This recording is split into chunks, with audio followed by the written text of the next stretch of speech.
So let me circle back to that question a little bit. I heard data, learning about researching data, other things that, Stacy, that we got there that we want to make sure we cover.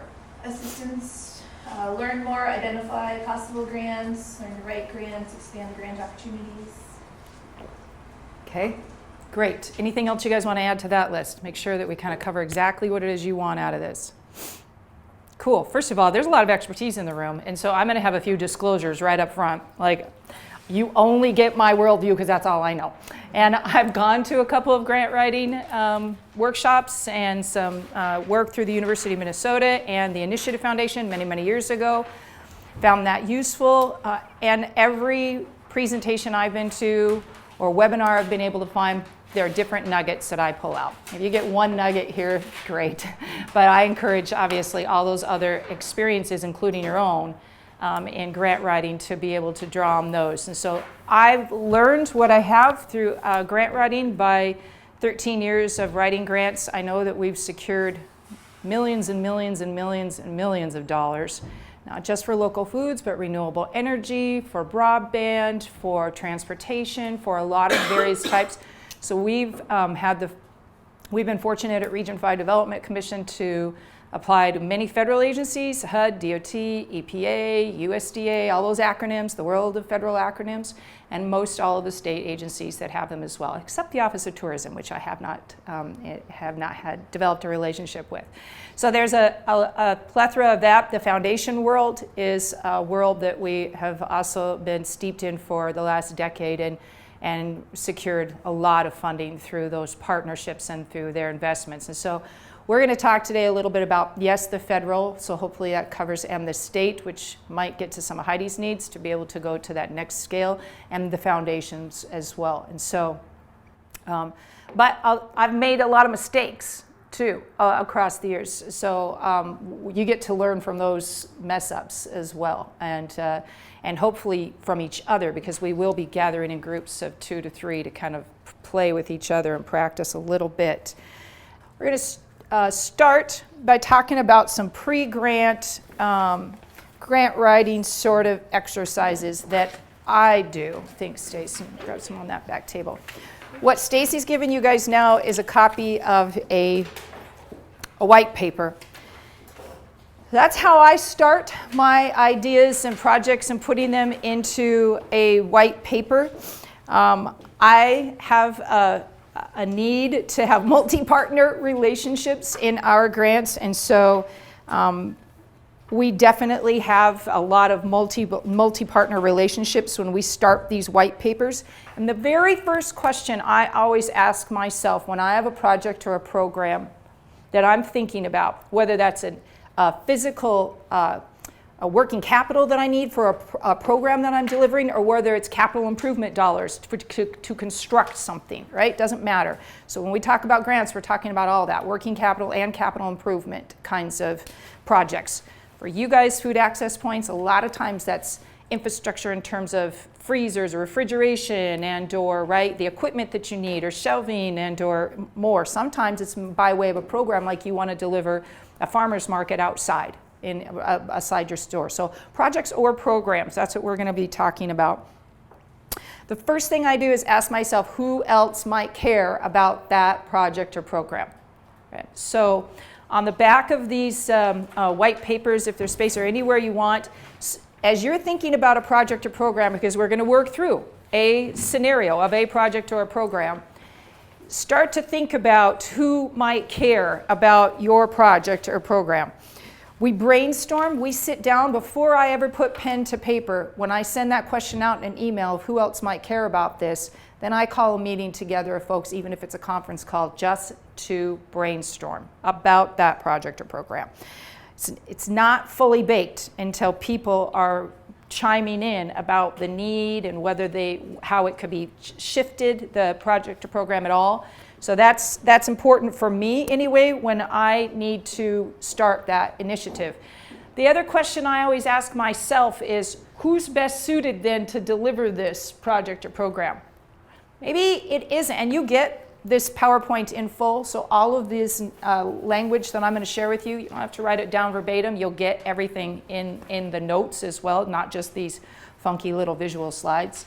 but which is keep me on track. But you'll get all of the detail, okay? So I always ask myself that important question, is this project or program best suited for me to row or steer?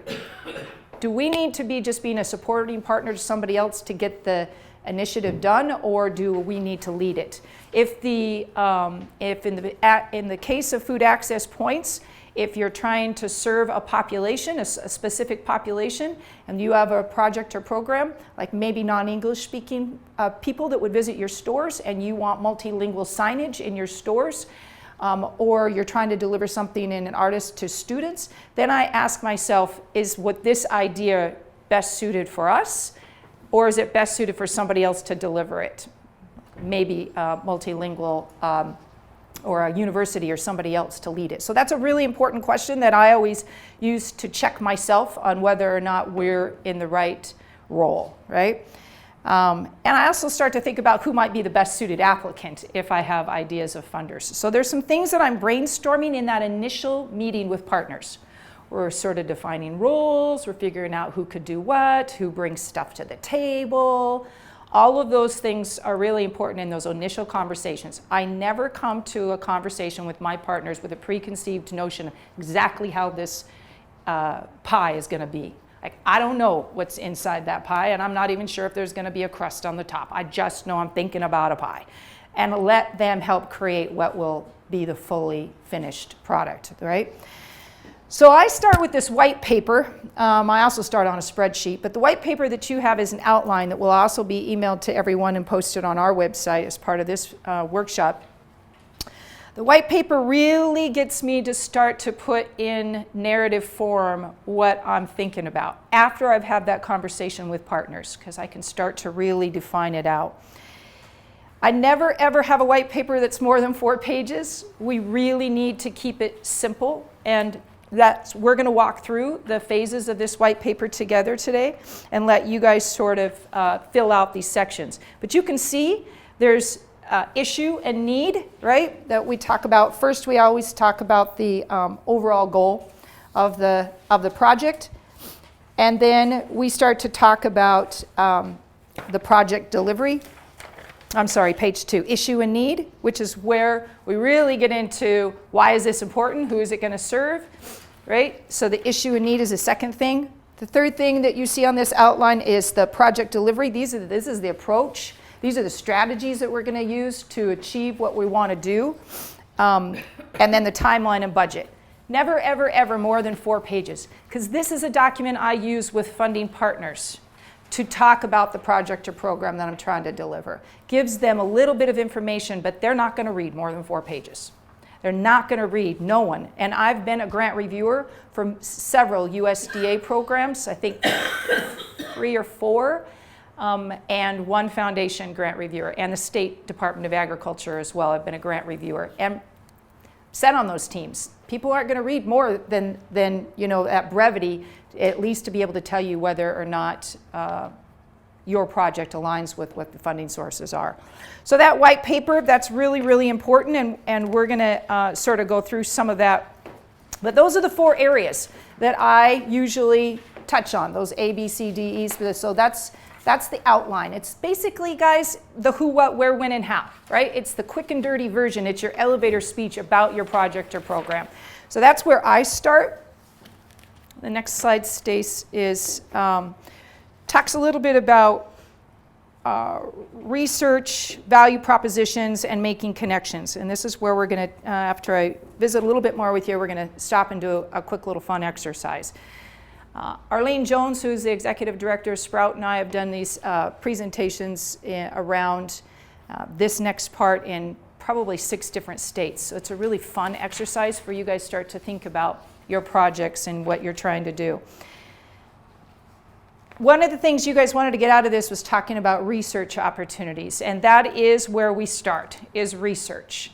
I would like to tell you that that's a really simple database or some sort of list that comes to you. The foundations have these really great databases and lists about where grant funding is, but they're across the board of a lot of different kinds of projects.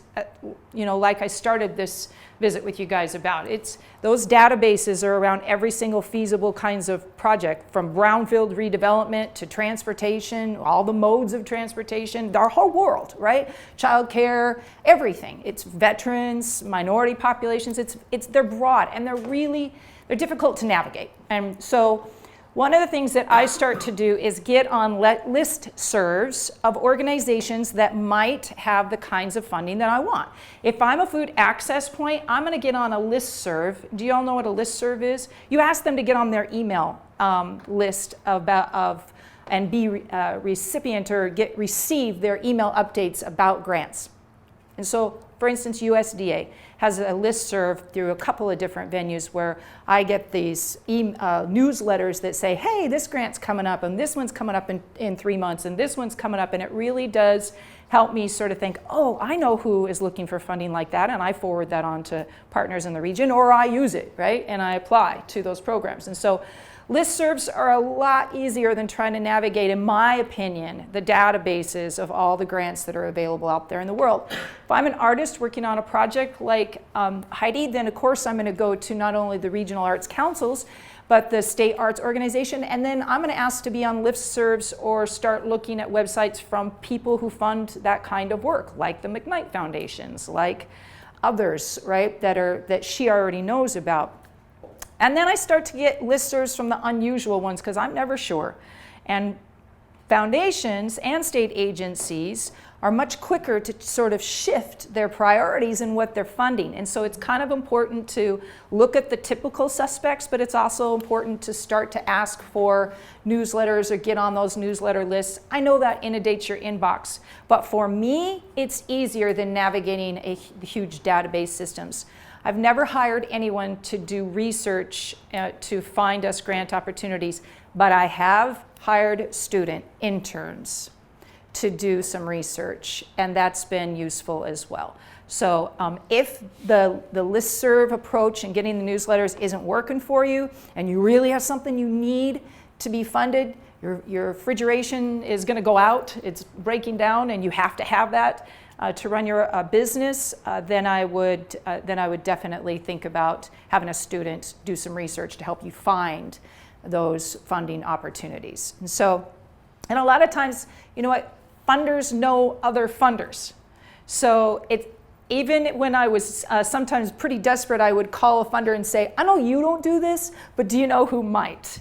And then they help me, right? Give me some ideas. I didn't know about the MARDAG Foundation until another foundation told me about the MARDAG Foundation, who funds placemaking, arts and culture, and has amazing opportunities, and serve rural. So that's important. So the research piece of it, those are a couple of tips, hopefully, that will help, that have made it easier in my life. Sundays, I'm not a football watcher, so I actually take like 1 hour every Sunday. It's my regime, and I scan for grant opportunities. If I'm working with a partner that I know needs something specific, like a farmer's market, or it's an emerging grower that wants to expand a market into another, right, and into another different kind of vegetable or whatever, then I forward those on to those folks, right? And they do the same for me.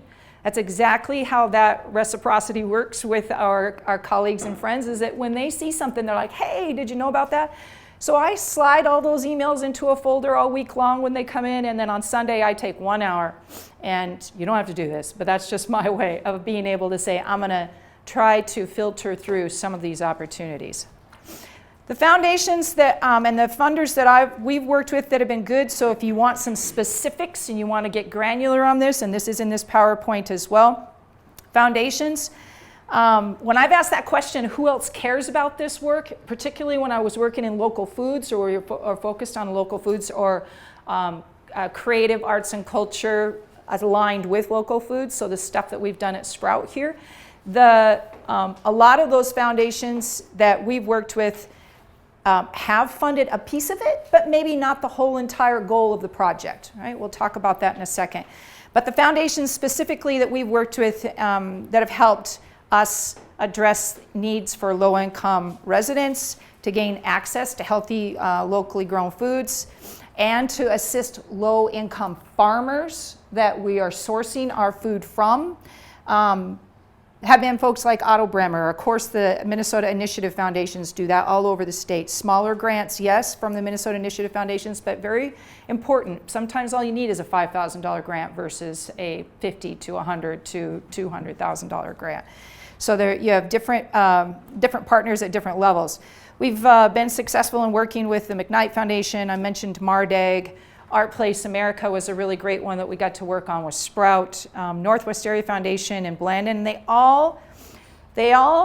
We all always had to make sure that whatever we go to these folks, that our work truly aligns with what they want to fund, right? And so that's been important, and we always check in with those folks to make sure that our assumptions are correct in those very early stages of having a project or program idea. As soon as I get a white paper done, part of my research phase is to contact those foundations then after I've gone through for my listservs to figure who might be a good candidate for us to apply to. I reach out to them. I shoot that white paper out. This is bad language, but I'm going to use it. I pimp those white papers out all over, right? To say, I got this idea, because even if they're not interested, they know somebody who might be interested in funding us. And they'll say, hey, Sarah over at McKnight will say, I forwarded this over to someone because it's not what we do, Cheryl, but I think this other group would be really interested in learning about how you're trying to serve individuals who are recovering from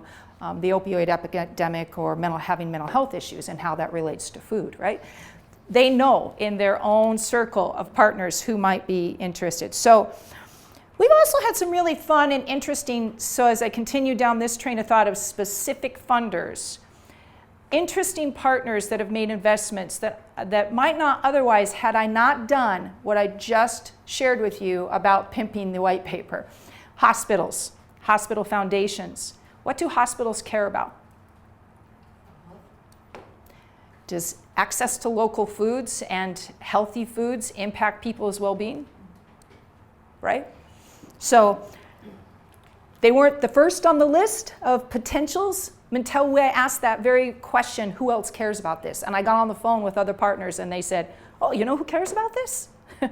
Hospitals, healthcare providers, right? Blue Cross Blue Shield, that's another one. There's a whole lot of other folks in that spectrum if what you're doing has an impact. When we're working on any sort of capital improvement project, Heidi. Real quick question back to what you were saying about sending the white paper to, say, Sarah. Yeah. So do you give her kind of that like framework saying, we're just doing research, what do you think, that sort of thing, and then that way she can just... It's a touch. Yeah. It's just a very brief touch. And we'll talk more about those relationships because that's really an important question, Heidi. Thank you very much, because that's when the relationships that we've built over the years have been different. I've never applied for a grant, just I think once or twice I did and it was a terrible mistake and I failed. I've never applied without touching and talking to the foundations or the state agencies or the federal agencies first. And part of that dialogue is to say, I need you to take a role that is different maybe than what you've taken in the past. I don't want to know who is an eligible applicant and who is a non-eligible applicant. I can read. I don't want you to tell me necessarily what kinds of activities, because I can read the notice of funds available or the grant applications. What I'm really interested in is when you look at this white paper, what sparks for you, or what am I maybe missing that if I shifted 3 degrees and it's still aligned with my goals and values and what we're trying to achieve, our priorities, if I shifted and took a left on this dirt road, does that make this an investment that is important to your foundation, state, or federal agency as well? Those kinds of questions are a role that is not always typical with some of our funders. USDA, I love those folks. I'm a card-carrying groupie of USDA. I will tell anybody in the world, but It has taken a long time for those folks to get to a point to where they wouldn't just tell me what they legally have to tell me, and they will brainstorm and be an authentic partner with me and actually say, Cheryl, you know what? If you shifted this 3 degrees over here, and you may not want to, and they're great about giving the disclosures, we're not telling you what to do with your project, which I appreciate, sometimes it's made a world of difference. It shifted how we did our work for the local food hub. It shifted our work that we've done with farmers. It has shifted our work to say, oh, you know what? We didn't think to say in our white paper that, of course, these farmers we're aggregating food from, all 80 of them are low-income farmers. Minority-owned businesses, by the way. Women-owned farms, women-owned businesses, if that's what you care about. Oh, I didn't mention that, because it wasn't top of my head, right? So asking those foundation and funding partners to help look at your idea and give you a little bit of feedback around how else it could serve and in ways that I might not have thought about. So I think that's important. Other folks, you'll get this. You'll see some list of the USDA. There's been about 6 USDA programs we've been successful in securing money from. The Local Foods Promotion Program, the Farmers Market Promotion Programs. All those grants, all of those applications were done in consortiums with multiple folks. Hardly ever have we ever done anything, and at least in the 15 years that I've been here, where we had a single benefactor. Even the work that we've done with Sprout, that was multiple growers that were benefiting, or multiple school districts, right? Or multiple food co-ops when we did the work around with the Food Co-op Coalition. It's hardly ever about one sole proprietor. It's typically groups, and that's where those conversations come into play. So we're going to play a little bit on your white paper, and when we do these exercises, Riley, after I explain them, we can cut. But the first page on that white paper starts to speak to a goal, right, of an overall project. And you guys, this is just for fun and it's just for you. So I would think of a project right about now, and I would on this take a couple of minutes and really start to think about what kind of project or program you would do and define a couple of goals underneath there, right? So if you're a food co-op and you want new refrigerators, you could say, well, that's my goal. I want new refrigerators. Well, think a little bit about that. Who benefits from that refrigeration? People who are buying food. Who are those people buying food? Are those low-income people sometimes? Are you putting food in there that addresses a specific population, so it's culturally appropriate foods? Think about that a little bit and try to write down. And if we don't, you can bake this later, but just start to throw some berries or whatever it is in the pie that you want to put in, and take 3 minutes and start to define your project and put down a couple of goals, okay? We're going to zip through some of these next slides really fast. We're going to do a couple more exercises with you so that you can sort of practice some of this as well. But this is some meat of what Cheryl Hills has to offer you here is in the next few minutes, to tell you the truth. You came for 2 hours and this is really it. The most important thing I think that I've learned over the years, in addition to building the relationships, has literally been to dissect the questions. If I start a grant proposal, I start that outline, right? I take exactly what they want to have in their application and I put an outline together on a Word doc first, and I look at the questions and I dissect the questions. This is where you have to be extremely literal. Who is it that you talk to when you ask them a question, they don't answer it? Can you think of anybody? My ex-husband. There. Sometimes. Partners, right? Ex-husbands. Who else? Politicians. Bingo, right? How do you feel when that happens? Don't you feel a little frustrated, right? Or how about, this has happened to me, maybe nobody else in the world, but sometimes I'm talking to academia and it goes, whew, right? I ask questions and I get this academia response that I don't understand. I'm not a stupid woman. So that is infuriating. So really dissect the questions and answer the question.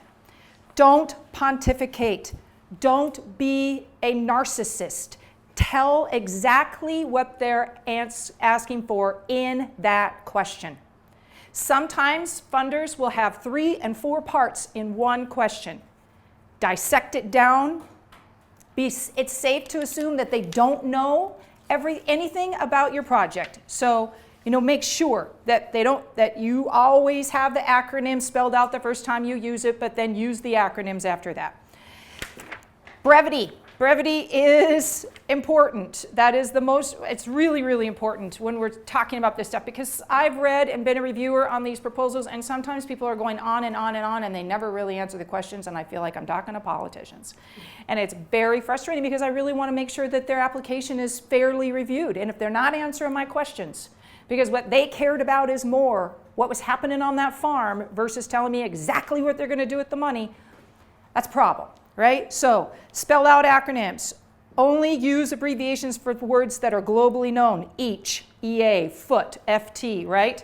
If the funder has another trick, a word limit, which they do, which is why the white papers are important to start with, lots of them do, start to get crafty about how you get rid of and use the ampersand. Use slashes between words. When I'm saying Crow Wing, Cass, Morrison, Todd, and Wadena counties, because that's who I serve, I do a slash between each one, and guess what? One word, right?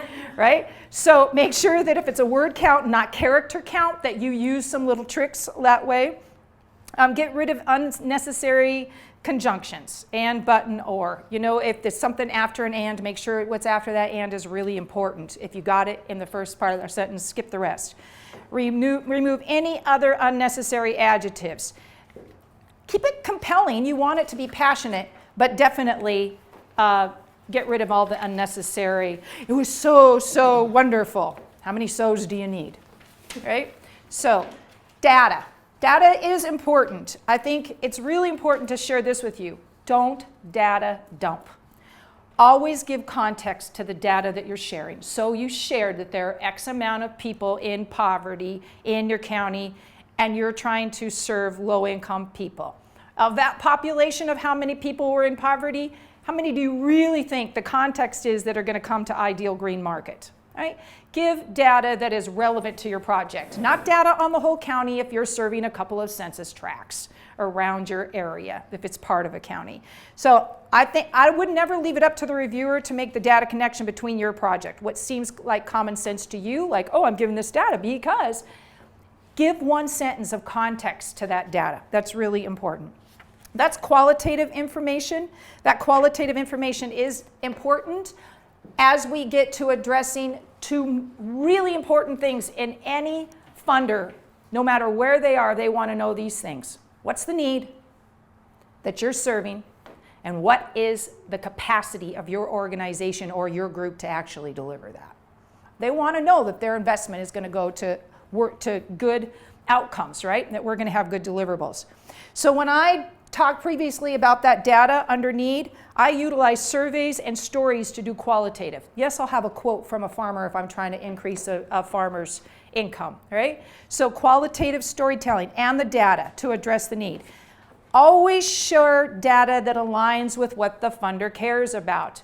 If you're talking to someone who cares about arts and culture and building culture, but yet you're giving economic data on wages and how many jobs, we missed the mark, right? I did that with EPA.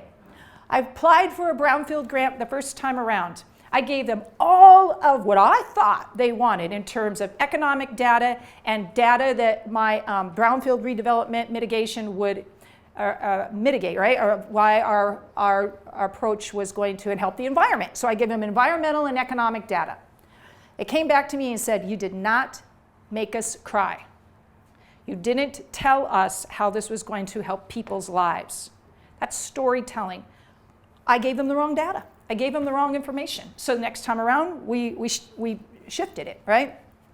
Another story that you guys always know, which is painful, and another thing you get told in a lot of grant writing workshops is, if you don't get funded, ask for a call, ask them what you didn't do right, ask them where we missed the mark.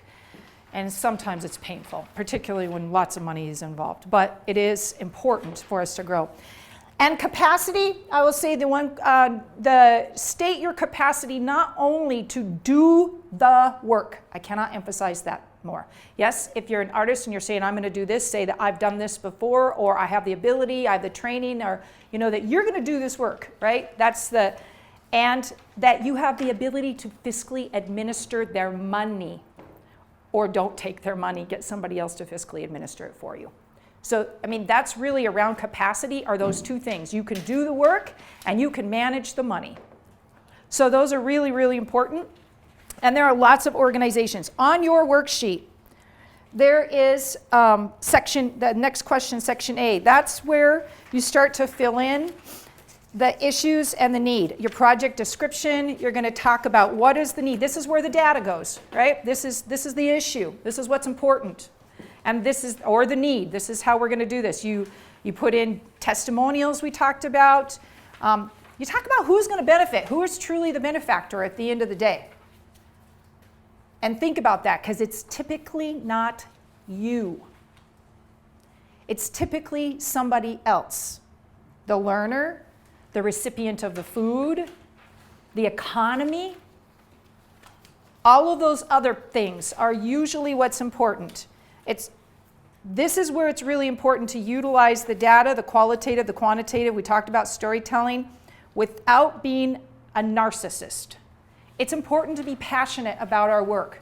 We have to be, and we are, because we're doing what we love. But it's really, really important to make sure that we're talking about who will benefit, what change will it have, who are the partners. This is where you talk about the roles of the partners, right, a little bit. So there's an issue or the need, you can start to put some stuff in there. And usually in the applications, that's in the narrative section that they'll give you most flexibility in, is to talk about the issue and need. So sometimes I plug some things in there that I wouldn't otherwise be able to slide in some word density areas of the rest of the application. Next slide, Stace. The next part of this of the white paper that I put together is the work plan and the timeline. So this is where I'm addressing my approach and capacity, right? A work plan is really the approach and the strategies that I'm going to use to achieve the goal. Whatever your goal was, when we can talk about that and make sure the goal touches what they care about, right? This, where we do the work plan and the timeline, this is where we really get into the details of how you're going to do that, what it's going to happen. On the white paper, that I typically use a table, lots of times. And I brought lots of examples of those for you guys to kind of to look through as well. But that, and I want you to, we're going to take a second on that, about 2 minutes, so that you can look at those. So Stace, if you'd hand those out to everyone, that would be helpful. And there's some of these that I only have a few copies of, so we're just going to share them and pass them around to each other. But this part is really what they're looking at to validate whether or not you got the capacity to deliver on what you say you're going to do. So even if it's something simple, you guys, like purchasing refrigeration, right, for your food co-op, it's not just activity one, we're going to buy refrigeration, right? Because you know that. What are you going to do? What's the first thing you're going to do when you want to buy a refrigerator? Find out which model they want. Boom! You start to research what kinds you want, right? And then, so there's some research around that. There's some time that's going to be spent on that, staff time that's going to be spent on that. Next thing that you do is what? Maybe do some comparisons after you know which one you want, right? Hunter, you're gonna go out there and say, who's got the best price? No different than buying a car. Think about those steps. And those are all activities listed under.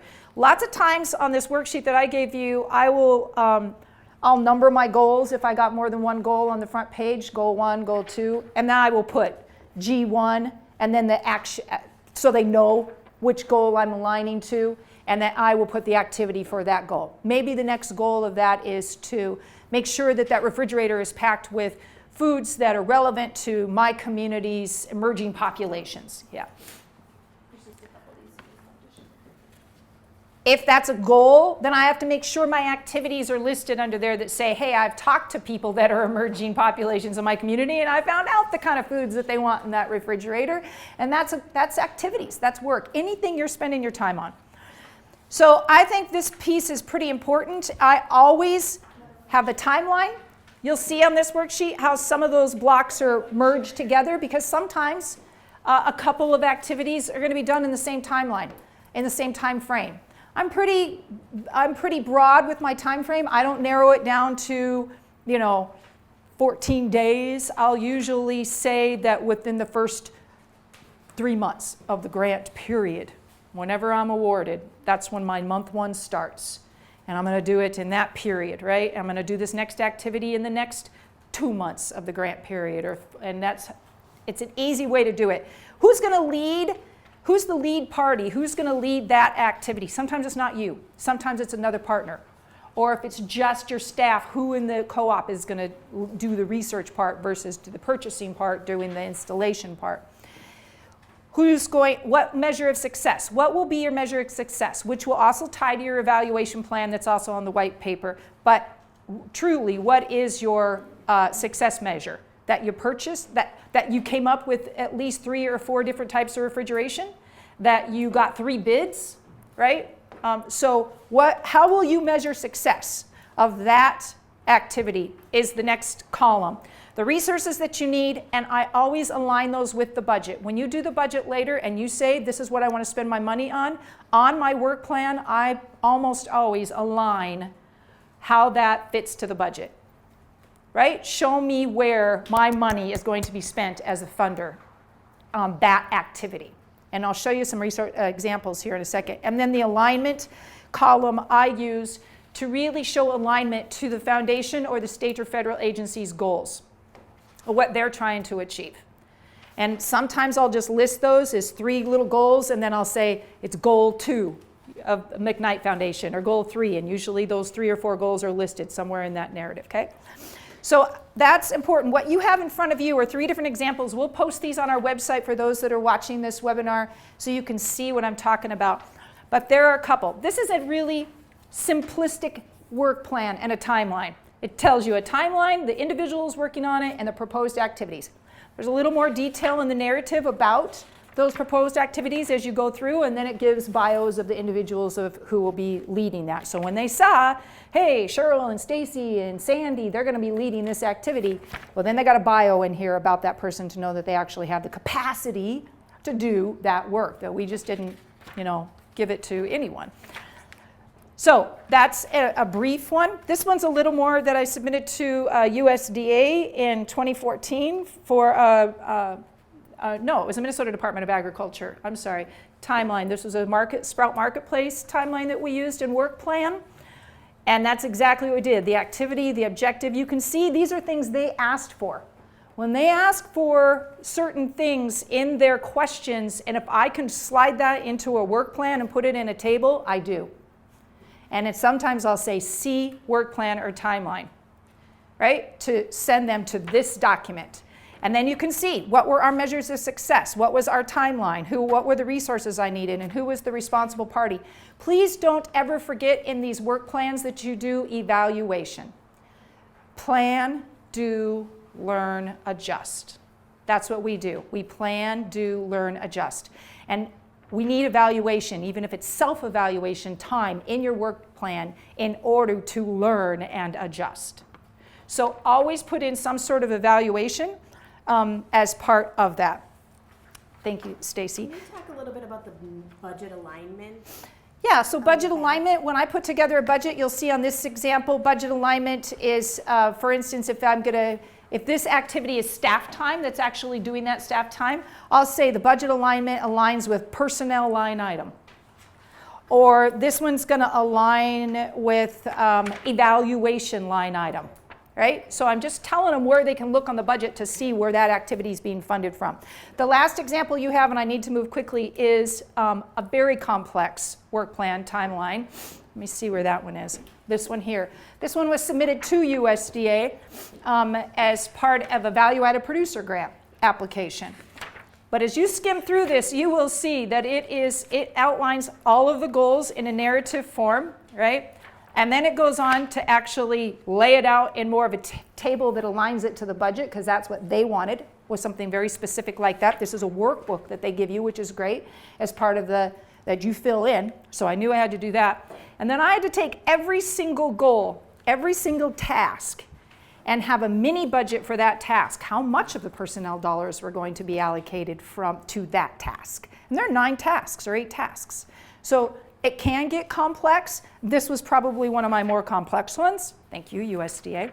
But it does sort of help you understand where you're spending your money and on what task too.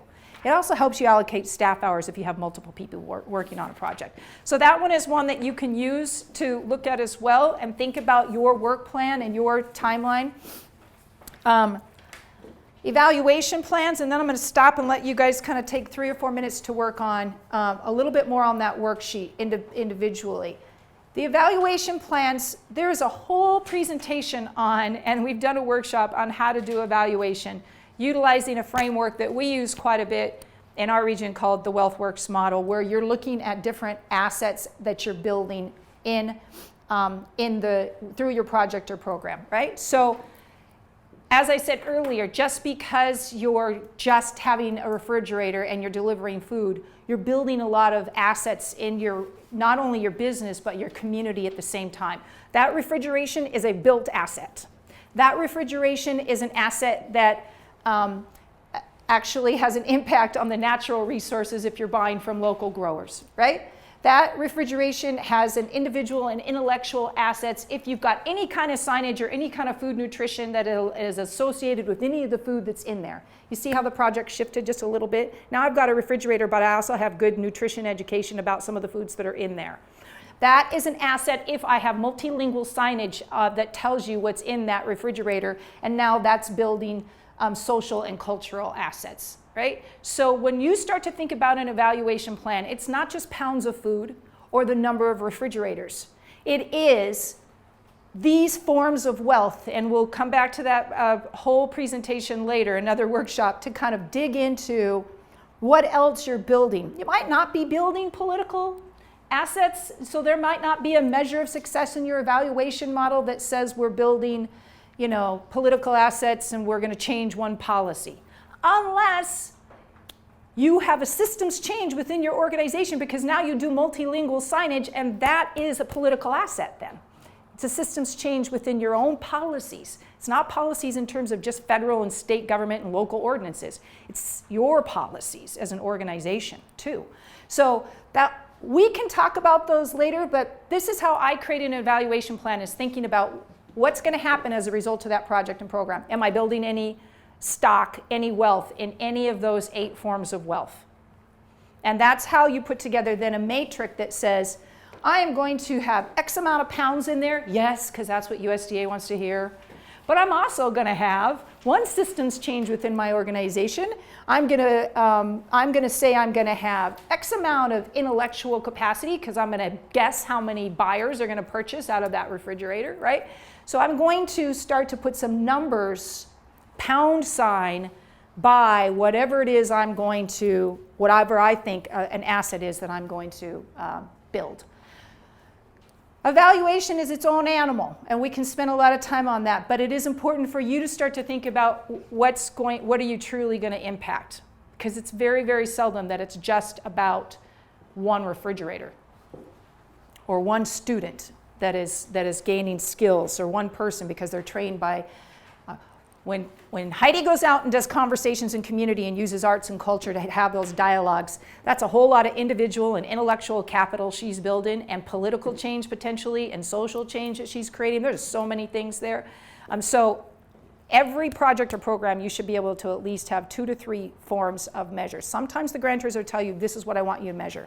And of course, guys, if they measure success based upon eradication of poverty, we're going to want to talk about how an asset that we're building is incomes and or moving people out of poverty. And maybe that's an intellectual poverty. So press back on your founders to say, are we talking about poverty in terms of money, transaction, or are we talking about a stock of knowledge as well? Because my project will help with the stock of knowledge, but maybe not a financial transaction. There are some reports on our website that talk about the evaluation and how we evaluate, particularly within the local foods value chain. That's what we call industry clusters now, value chains, as the result of trying to invest back in to those industries. So, and some other really important priorities about making sure the livelihoods of people and ownership are addressed. But these documents will help understand a little bit more. They're the WealthWorks reports over the last couple of years that we've done in partnership with Sprout. And it really gives some good measures of success if you're wondering what to measure. Also, Stacy and I will post on our website a new evaluation plan for 3 different value chains we're working on: renewable energy, placemaking, which might be of interest to our artists and creative businesses, and then local foods as well. And that's a list of what we're measuring. So you could go through there and pluck and say, as part of my evaluation plan, I like this, this, and this, right?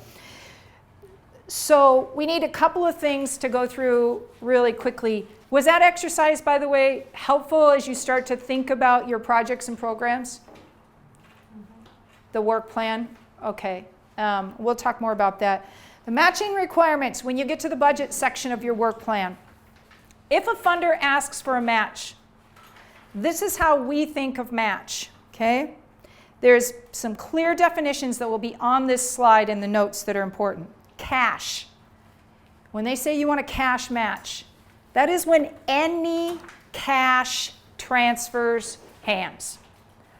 If I show up to your food co-op and I'm delivering some sort of assistance to you, technical assistance, and I get paid, that's cash match. In kind is only when somebody does work with you or partners with you or is directly related to your project and they did not get paid. If they did not get paid from anyone, then there is a federal table that shows you the value of that person's by the hour time, whether they are a professional or whether they are a lay person. So there's these categories that you're going to have to guess as to where your folks might be.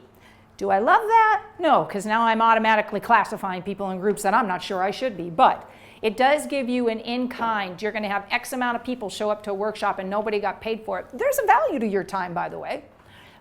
Hunter. Do you match that to the individual or to the task they're performing? If they make me to the task they're performing, no, I do it to the individual almost always. Yeah.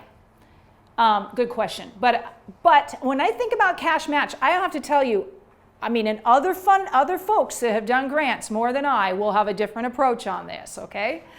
But I have not been fortunate enough to have a whole lot of money sitting in the bank that I can just draw a match from. Almost never have I ever had cash in the bank. Now, when I've had to show a funder my check register, a screenshot of my bank account that says I had $20,000 in there because I had to have a $20,000 match, that's fine. But guess what? That $20,000 went to my staff person that I was already going to pay anyway. But that staff person's now time is dedicated to that project. So think about it, cash being staff time. I have hardly ever said, I have, and this is the stuff that we don't talk about in the grant world that I'm just going to share with you. I know that if I'm writing a grant for $100,000, that my total project cost, because I have to have a match, is $150,000. Guess how much money I really have to spend? $100,000. What other grantor was going to give me? The match is important and it's legit and it's true, but it's not extra money that I went out and got somewhere. Other regional development commissions, other folks, they do. They'll go out and get another match to have the whole 150. But that's not what we've done. We've not taken that step. We have always used staff time as a cash match. If I have a partner that is putting in time, I get their agency to send a letter saying that they have a commitment of $10,000 or whatever the value is of the employee of which they are putting on my project. That's my cash match. I have never let these two things ever get in our way. Eligible applicant, because it doesn't matter, and it's a shell game that our funders want to play. I'll only fund you if you're a nonprofit. I'll only fund you if you're a private sector. I will only fund you if you're a unit of government. Well, fine. We'll go find a partner in our consortium that will be the applicant, right? Don't ever let eligible applicant get in your way, and don't let match get in your way either. How would you allocate volunteers' time for a cash match before the grant? That's the only thing that's in kind, Hunter, so maybe I need to back that up. If it's a volunteer and truly a volunteer hour and they're not getting paid, my husband shows up to help you and he's not getting paid, then I'll go on the federal website and say, oh, his time, because he's doing construction on a habitat site, is worth $32 an hour. That's going to be in kind if they allow an in kind match, okay. Right? That's how I value that match, cash match for the in-kind piece. But otherwise, it's cash. If Cheryl showed up and Region 5 paid me to be at that habitat site, well, that's $40-some an hour. That's cash match. If you're looking to say, okay, this is a capital project and we know that there are local EDA funds that we might be able to access, that we'd be applying for alongside, even if you don't have those in the bank, you can show that as cash. And pending. And pending. I always put in parentheses committed, pending, right? Because if it's truly going to take me 3 or 4 foundations, which has been the case lots of times, a lot of the sprout work we did when we built the hub here, we went out after $50,000 chunks or $100,000 chunks, and we certainly, we didn't have all that at the same time. But we would say, this one's pending, this one's committed. I mean, where the foundations and the state and federal agencies get a little wonky is period, the time of which you're using their money. So if you're going to use their money for 2 years, everybody else you have listed there as committed or pending needs to also sort of have somewhat the same ability to fund the project within that same time period. Yeah, Heidi. I was on a state arts board panel and they did that as a disclosure saying this is still a year and a half out. So having pending, or I think what's another term for you're going to apply for it, but it's not really. I say, Do you say pending no matter what? I say pending, Oh, yeah. okay. Yeah, So, but like, if you there's know probably other there's words. Another opportunity coming up, but there's no way Seeking or whatever, right, Yeah, Heidi? yeah. Yeah. So I think that was something that was brought to my attention as a panelist, and so that was really helpful to understand, so that I wasn't apprehensive to put something that I'm just gonna try for. Right, You know, I think that's when I get a little yeah. nervous, because I don't wanna act like I'm gonna get it. Right. You know? Right, and that you don't want to lie and say that you've got it when you don't. So definitely, that's helpful too, because sometimes I've been able to go to foundations and say, hey, if they put in 50,000, I need a match. Will you put in 50,000? You know, and then that's the pimping part again, right? The idea to say, what if we structured it like this? And that's helpful too, right? Yeah. But yeah, so that's the piece about reviewing successful proposals. The one thing I wanted to mention to this is that it is not hard to ask a funder when you're in that initial conversation, who else has been funded by this project? Now, if this is the USDA or a state agency, there's all these data disclosures and you have to go through this process in order to get a copy of their application. I did that once. Don't do that. I mean, I know nobody's going to like that when they hear this on this video, but don't do that. Just find out who it was and call that organization. Do you mind if I get a copy of this? I'm out here in Minnesota trying to do something you did in New Mexico, right? Can I get a copy of your application? Do you mind? I have sent applications all over the United States, and I share anything that we've done with anyone, because I really think that that's the best way to actually get to if I really care about eradication of poverty and feeding hungry people, if I'm doing local foods, I cannot be proprietary over my applications. That's not really being true to what our ultimate goals are, right? Is to help people.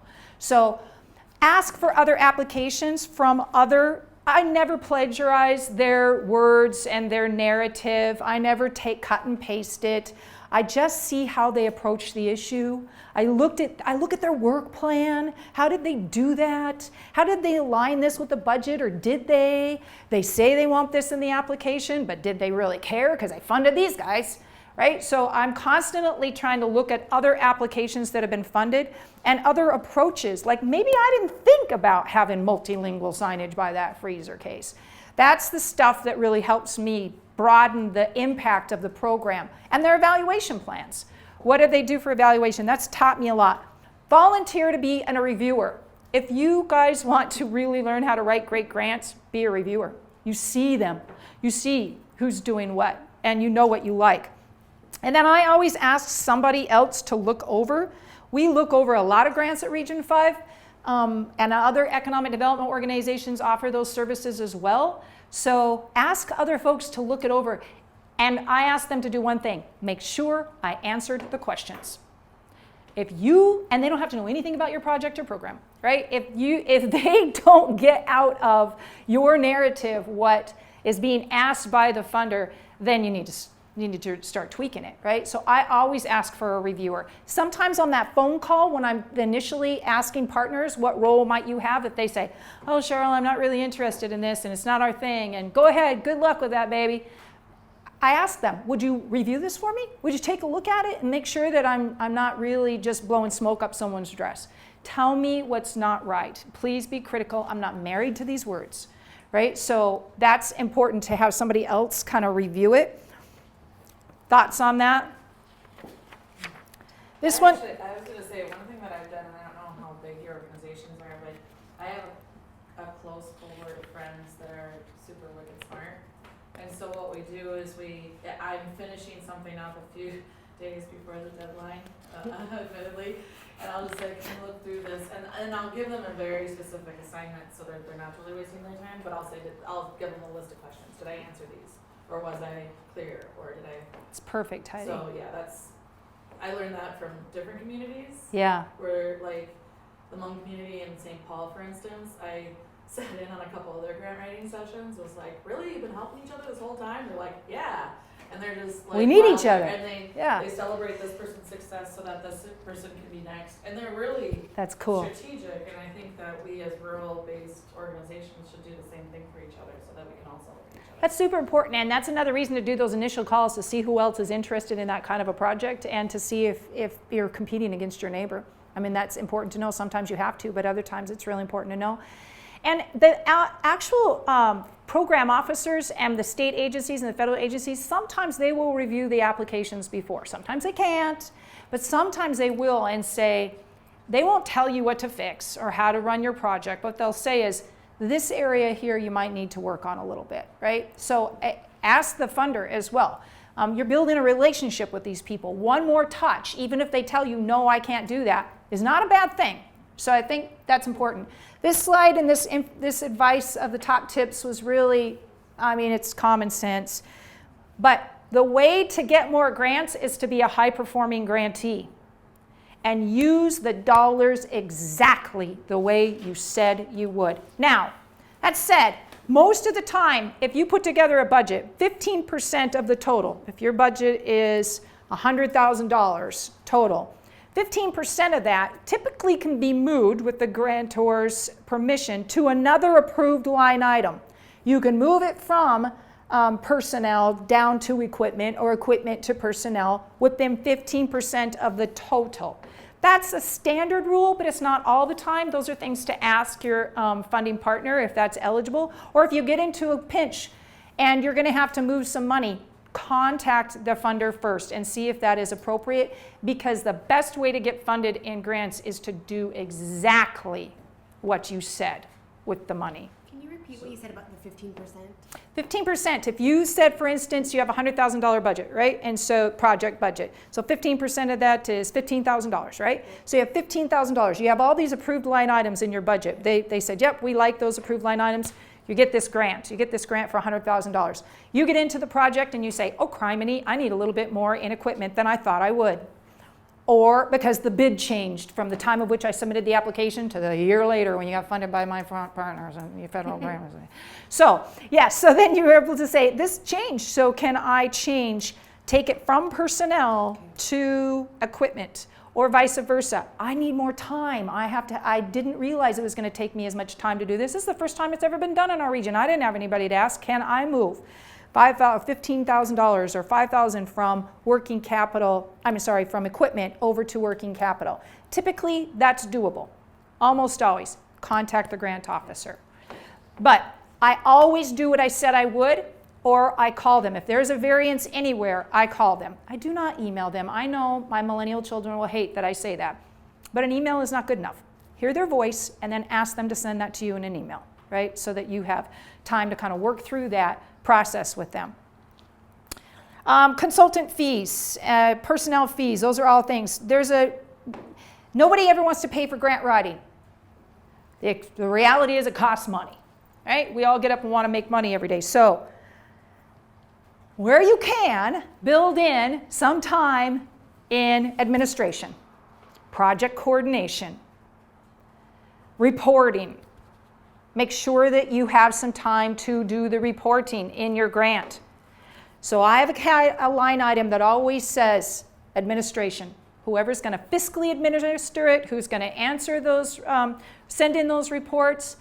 And again, my funding partners are not going to love it I say this, but the reality is grant writing costs money. So I take a little percentage and make sure that I have enough in administration to cover some of my time for grant writing if I don't have external resources. Or you can bet your tail that I am going to increase the cost per person for personnel time. People need to get paid for what they do. So funders know that there isn't this, particularly small organizations, nonprofits, don't have the ability to do that work and not get paid. So build that in. We always tell artists to get paid what you're worth, and you should. And we always tell farmers the same thing, and grant writers are no different. Write that in there somewhere. But no, nobody wants to pay for grant writing. All right, so we've covered a lot of this. Track, I think when we say, back to that other point about to do exactly what you say, when you say in your evaluation plan you're going to do X amount of pounds and you're going to do this many jobs, or you're going to do this many miles, or you're going to create this kind of social capital, or you're going to tell this many stories, do that. And never waver, because that's how we become high-performing grantees.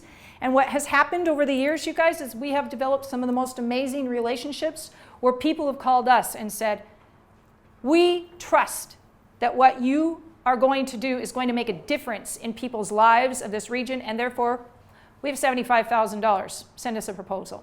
What are you working on? That's when those relationships get to that point to where, and it doesn't always happen, but it gets to that point to where there is an authentic relationship. And when I say build authentic relationships, during the grant period, I always call my grant officer. Why do you think that's important? Check in. Tell them how you're doing. I share the underbelly. I show them all my vulnerability. Making sausage is ugly, right? And I show them making the sausage process. And I cry with them, I vet with them, and my mentors are mostly grants officers because I have checked in with them and said, this is hard. And I don't always know what I'm doing. And I don't want to let anybody down. So what do you got for advice? Who do you know that, you guys, our funding partners, what they have in terms of money is great, but that is not their greatest asset. They have built all this knowledge about who else is doing this work, how are they getting it done right. They have knowledge about who I can call and learn from, and they make those relationships for you that shape your work. I swear to you, I mean that. Yes, we love their money, but what they bring in their brain is so much more important. So call them. Tell them where it's hard. Ask them for help and advice. They work on these projects all over, sometimes the nation. And that is an asset that I sure as heck am not going to let slide by. So I think that's the most important part about building these relationships, because also, guess what? They know you, and then they're going to say, hey, Heidi, I know you were struggling with this piece right here, and there's this opportunity over here that kind of has some funds to help you get into the weeds on that piece right there. Right? Maybe it's a food co-op that's trying to actually create a farmer's market outside in the warm months. And you mentioned that on a project call that isn't related to the farmer's market. You say, and later I'd love to do that thing. Right? And they'll say, hey, there's money over here for you to do that. And we trust you because we know you're really invested in this work. So that's important. I check in with them always. Again, I think that's a tidbit. Let's talk about some of your projects and questions. We do have evaluation to do, and Stacy will go over that. So as we're talking, if you want to, you have, right, Stace? What do they have in front of them? Yes, you each should have a big worksheet. It's just a survey that we have to have everybody do.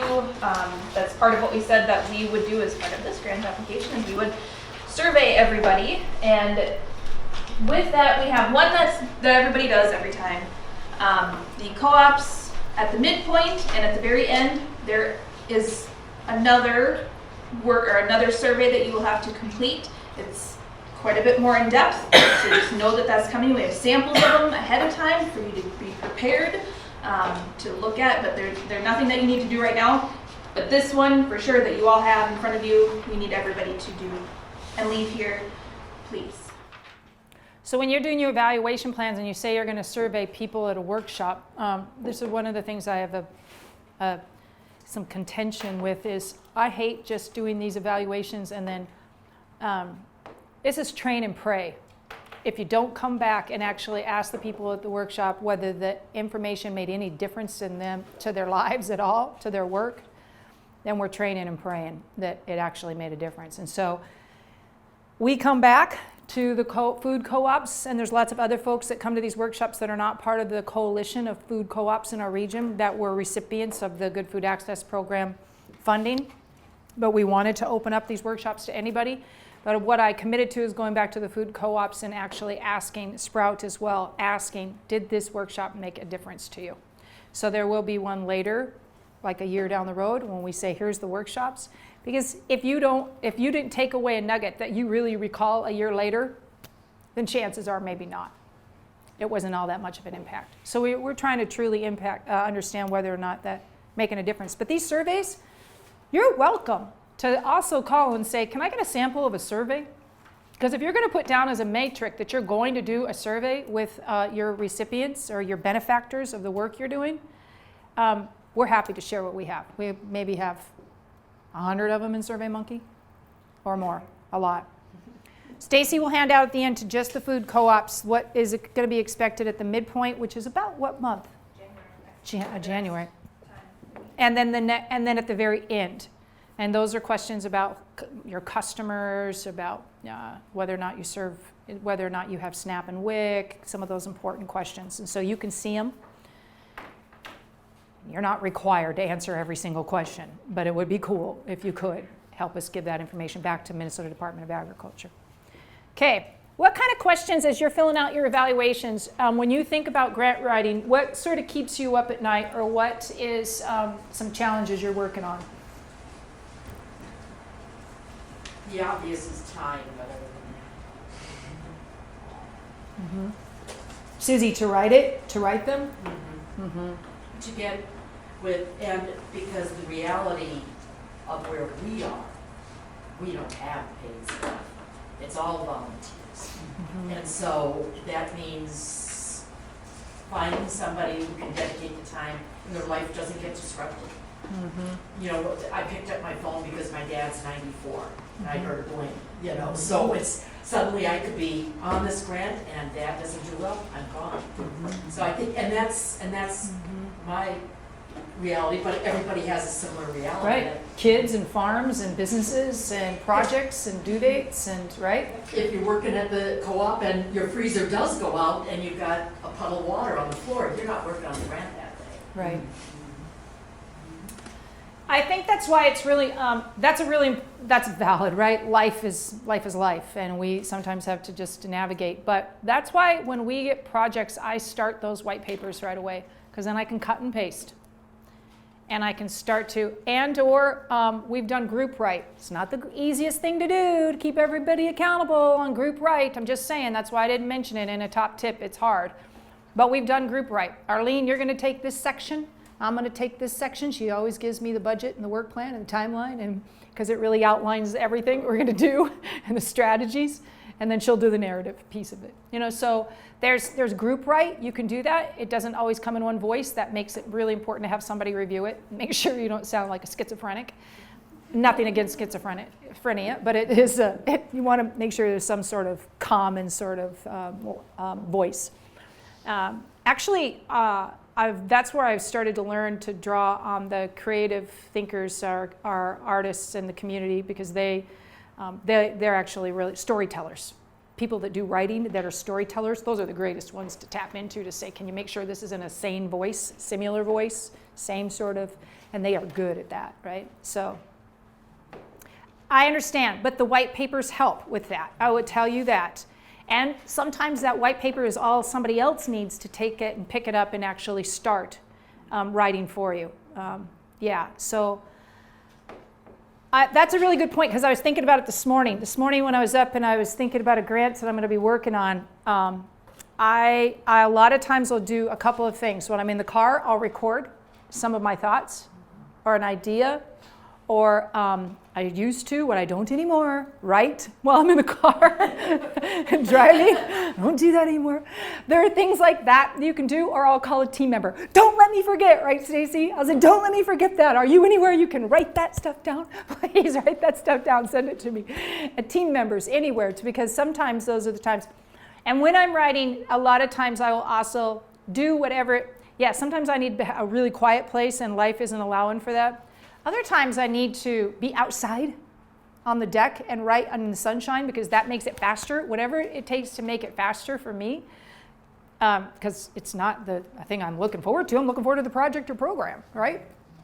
I also get up when I'm writing and I will throw rock music really loud and get my mind somewhere else.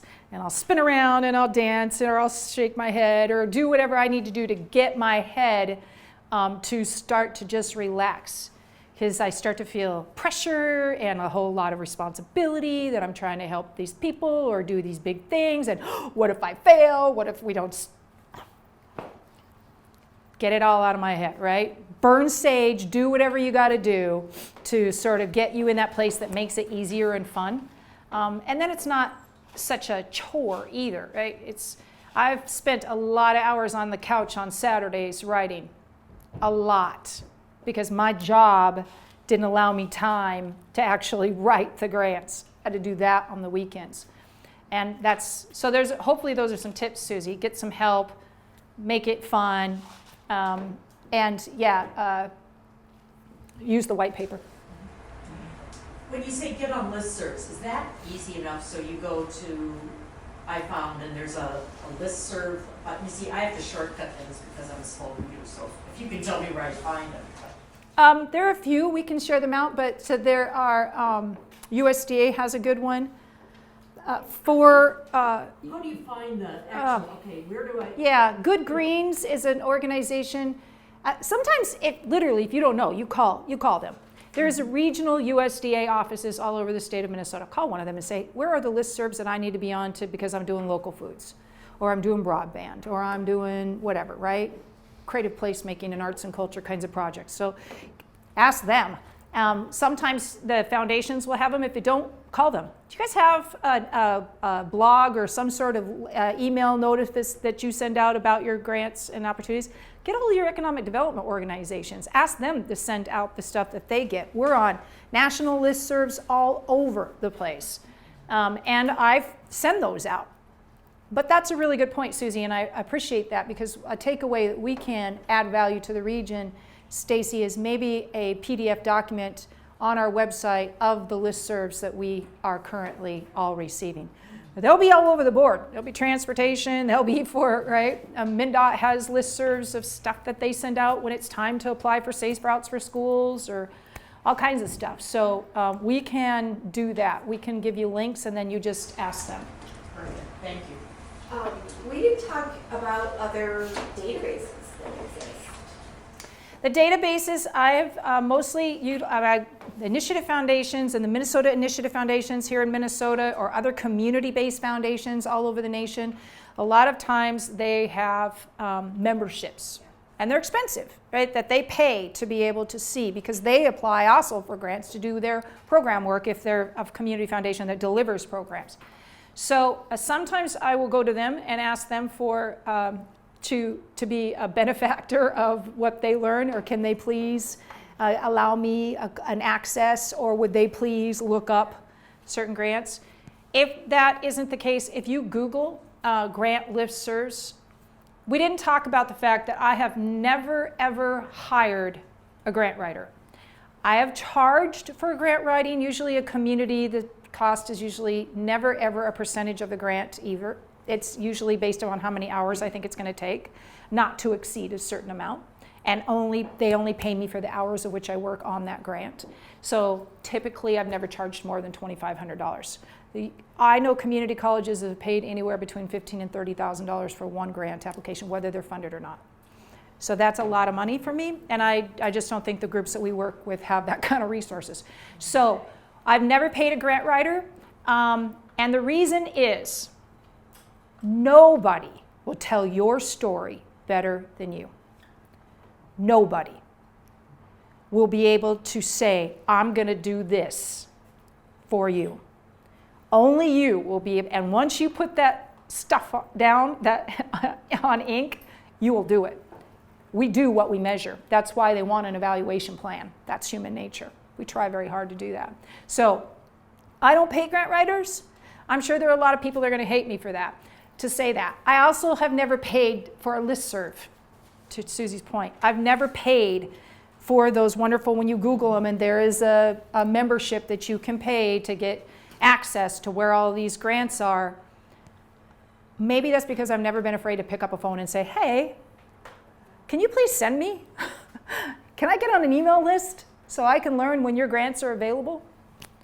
And yeah, I get a lot of emails all week long. Slide them in a folder. The libraries used to, and I don't know if they still do because this has been a number of years ago, but they used to have like a grant base or whatever, and they were the Great entity. advice. Yeah. Pardon? That's great advice. Yeah, so I mean, they actually had a section of the library where you could go and they had the big manuals with all the grants in them by types of grants, you know, if you were looking Yeah. for grants for youth or for food or whatever. And like I said, this has been a number of years ago, but back before everything was on, you know, line and everything, they had actual physical copies. Now I think they still have that capacity, but you might go there and they've got the stuff online that you can look at, you know, and that type of thing. But There are some. I still think it's best to get on those lists, to call those folks, because foundation partners, I don't know how Heidi's experience is, but there is a shift in their work about every X amount of years. Foundations particularly are trying to be relevant to the populations they serve. And so if you're relevant, you're constantly evolving to whatever the needs are. And so therefore, it's outdated the second it's printed, because they may actually decide now they're going to shift some of their priorities over to placemaking, which wasn't a thing 10 years ago, right? Heidi, what are your I was thoughts? going to say the Community Foundation. I don't know, it's been a while since I've tapped into their little library because it was print, but the Community Foundation had access to those things for free. You just showed up, and they had staff who helped you. But I don't know where technology has shifted, and that's the only issue is you kind of have to always stay on top. I also, as a tip, I always look at who's funding other projects and learn like. Yeah, ask your, brilliant. That's brilliant, yeah. Go to the websites of a competitor and see who their funding partners are, their supporters. I've done that millions of times when we were starting out in local foods, and the Wallace Foundation is a big foundation that works with local food hubs, and we go to the local and see where are the local food hubs, and then I'd go to their websites and I'd say, oh my God, they got this great list of all these partners. How'd they do that? And it really shifted, even the local food work we're doing now with veterans, right? Which we didn't think of 5 years ago. It's the Minnesota Department of Veterans Affairs that is funding the projects that we're doing with CSAs for veterans, low-income veterans. That wasn't even on our radar because of a little bit of a shift. So I think that's important. More questions? Go ahead. I just have a couple of other recommendations. The Good. Minnesota Council of Nonprofits publishes Oh, that's right. of Minnesota funders and what they're funding every year, and that's very helpful. And then there's no longer an access point in Brainerd, but the Central Minnesota Community Foundation in St. Cloud has a membership to Foundation Center database, which I think is the best online database of foundations, and you can go there and use it for free and take it there, St. Cloud. Central Minnesota Community Foundation has Foundation Center online, which I Brilliant. think is the best. Brilliant. There aren't that many that fund us here, though, so you know, you do also like get a sense of who funds work here, and then that's our option. That's what we can go to. Yeah. I'd be remiss if I didn't mention the University of Minnesota Regional Sustainable Partnerships as well. They care about tourism, agriculture, right? The local foods, renewable energy, climate issues. They care about some really, really wicked cool stuff. And they do grants. They do grants where you can bring in students that advance what land grant universities care about, which is research, right? And so if you can think of a project that involves a student and need money to fund that student, that's where it's great to get a tie to the University of Minnesota partnership. Molly Zins is the director here. They're all over the state of Minnesota. And land grant institutions likewise have similar kind of extension organizations all over the nation. When you're pimping those ideas, think about those kinds of folks, right? To like the University of Minnesota Regional Partnership, because Heidi might not think that what she's doing in arts and culture, it has an impact on the tourism industry, but it does, right? So maybe there is a tie. So that, I have a question then around that, and maybe this could be a group conversation, but the idea of sharing a vocabulary, so like if you're, I'm coming from the arts sector, you guys are in the food sector, and so there's benefit to sharing that vocabulary, because because I work with a farmer and she and I write stuff, she'll get back at me and she'll be like, I don't know what the hell you just said. And then I'll say, I have no idea what you just said. So we both speaking English, but we just have a different worldview. So what do you have suggestions? I know you do a lot of that, and that's what I'm interested in, is cross-sector writing and acquisition of funding. Any thoughts on that? Other than keep your doors wide, broad, Heidi, which I know you do anyway, and thinking about who might be a funder. But are you specifically asking about the kind of language you use within How the to work with partners, probably on the co-writing end or on the pre-plan. It was funny because I did a planning timeline and I put from negative 12 months to 0 Yeah. is kind of like the part that we don't always think of when we're trying to look at a project. Because Yeah. you know darn well that as soon as you find out that it's available, you're already starting that partnership. Oh, gosh, yeah. Before the money shows up. Absolutely, and you should. That's why I love starting the white paper as soon as I have an idea. Right, but the language piece, I think it's brilliant that you're doing somebody cross-sector. I will say some of the best transportation proposals that we've submitted have been reviewed by folks from the housing industry or reviewed from folks from other industries, not transportation engineers and or, right? It's been those folks that aren't going to understand your vernacular.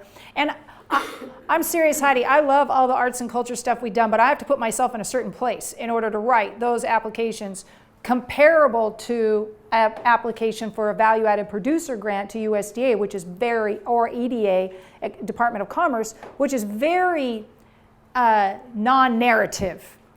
It's very data and specific alignment to other regional goals and da-da-da-da-da. But arts and culture kinds of projects, if you're a food co-op and you're looking to bring in artists to be able to beautify a space, or really just to help you understand how to, which we did a design party here with the University of Minnesota Regional Partnerships, paid for a design party to kind of figure out how we should build out Sprout. That was fun as heck, and Heidi got a chance to attend that. But that was stuff that was funded by other people. But I do think having other folks sort of look at those applications, and yeah, when you're co-writing, Arlene always, my dear friend and I who've written so many grants together, she is narrative, she holds the candle for the light for what we're trying to achieve in terms of, she can write gobbledygook like this. It's beautiful, it's beautiful. It just spews. I'm gonna ask, where does that tie to the budget? How does that tie to the data? Where does that tie to our work plan?